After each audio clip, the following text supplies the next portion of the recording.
Nago karon din ni sa daplin sa sapa maghimo ta og dalan sa ato ang mga harvester kay medyo mag-harvest naman tag sugod unya atong dalan din patabok sa planta medyo maot magid ang tanaw.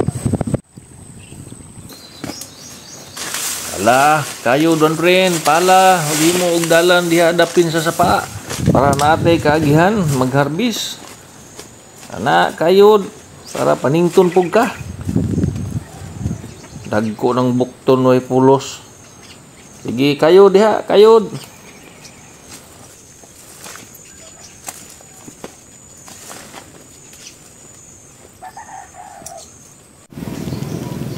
Mga kakwarta, samtang nagkalot pa si Juan Prin og agihanan sa atong mga harvester ato sa nintanaw ning mga saging harbisonon kung pwede na pagyud harbison.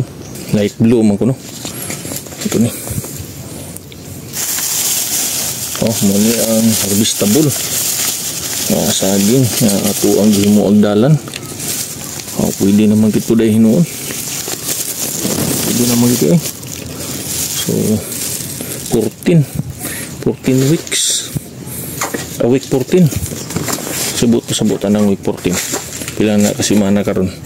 15, 16, 17, 18, 19, 20, 21, 22, 23. 9 weeks. Ay kabata pa man di ay ni. Ini mga light blue. 100 kapin daw ni ka bulig. 9 weeks pa man di ni kabata pa man di ay ni. So ato ni pugos-pugos ni. Sig mangbuto pud ba no? Tipod may na pa dayo. Tanaw na to ni. Samtang si Juan Prin dito naghimo pa og kining hagdanan atong tanaw ni. Light blue gyapon no. Kumusta mga light blue? Oh, tanaw daw. Pwede na siguro. O dagko na gid hinuon pud oh, buyag-buyag. Tinagid ini. So muna atong light blue ang dahon ani.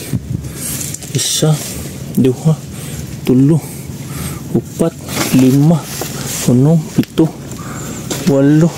10, 11, 12, 13 pa man dahon ani. 9 weeks. Matimor di na mayo. Taggo naman ni. Sige. Harvestable na kita ini pa. Tama sana ha kay balikan usa nato si Juan Prin dito sa daplin sa sapa kung kumusta nato siya. Nahuman na ba to og himo og dalan para sa atong mga harvester.